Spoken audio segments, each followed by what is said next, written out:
Please take a moment to subscribe to my YouTube channel. My name is Will.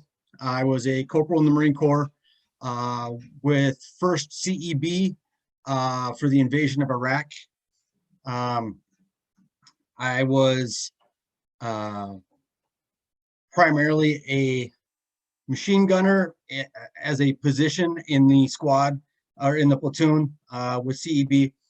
And because of my capabilities, one with a machine gun and not being in a billet that was a squad leader or anything like that at the time, they detached me from 1st CEB and attached me to 3-4 Weapons Company, primarily to the CAAT, CAAT, second team with 3-4 Weapons Company, which in the Marine Corps is very equivalent, same type of MTO and equipment as an Army cavalry unit, mounted cavalry unit. I'd say light cavalry, so it's all Humvees, but they have 4 trucks with tows and 4 trucks with a combination of heavy guns to kind of team up. So there's a heavy gun truck and a tow truck, and those would be your wingman, I guess if you want to call it that. Of course, the non-doctrinal term, of course, hunter-killer teams. Machine guns would button up a target and allow the tow truck to move off to a flank and fire a kill shot. But of course, Marine Corps doesn't like that term. So we went as being attached to 3-4.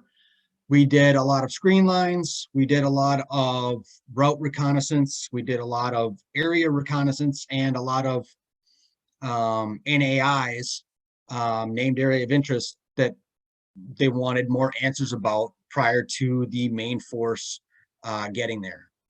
If it was potentially enemy in the area, if it was, bad terrain where they can't get the log trucks through there, or that type of thing.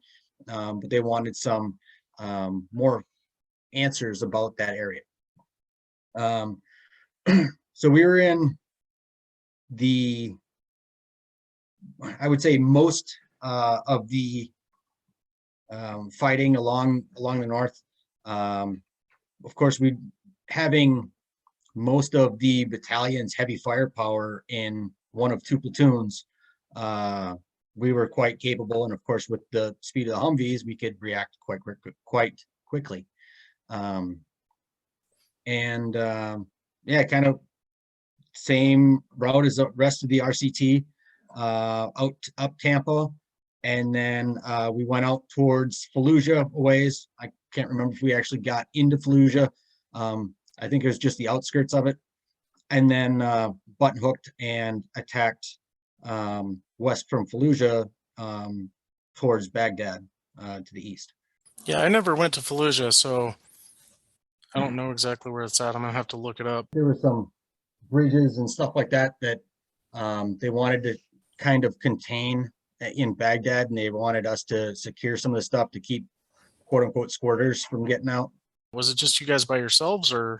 Yeah, it was just us, because like I said, we were on a screen line, we were securing bridge crossings, we were doing that kind of thing. And then when line companies would need assistance or whatever, we could go, and kind of shuffle guys around. So the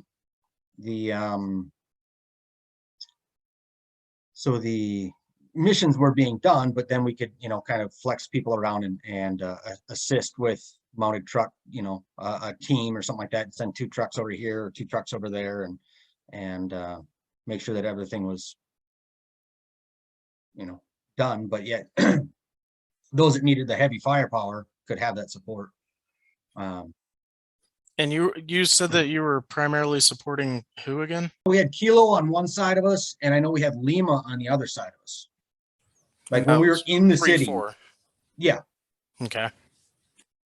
And when we were in the city, yeah, we were kind of both sides and kind of doing overwatch off of bridges and stuff like that while they were in Baghdad proper. Until we've probably been in Baghdad for 6 days or so. And then they said, all right, you guys are going to kind of secure the Christian sector of Baghdad. I don't know if that's air quotations, but we were around that area a lot, and primarily to prevent VBIDs from driving into the Red Cross. Of course, that whole shock and awe, everybody wanted to try to call home, call somewhere else in the country, call somewhere else in the region, whatever. And all of the communication lines were down. Like there was no phone calls in the civilian sector whatsoever. And so we tried to prevent VBIDs and suicide bombers and everything like that. And then at night, we would leave a detachment there, probably 3 trucks. And the remaining trucks would either do mounted or dismounted patrols, trying to go pick a fight pretty much and see who wanted to square off, and we do whatever we had to respond. Sometimes it was just breaking contact, and it was, hey, there's a pod of resistance over in this area. We can plan for something more than what we have the manpower or reaction time at that moment. Or we would just kind of do those react to contacts and just a support by fire, base of fire, assault through, kick, take names type.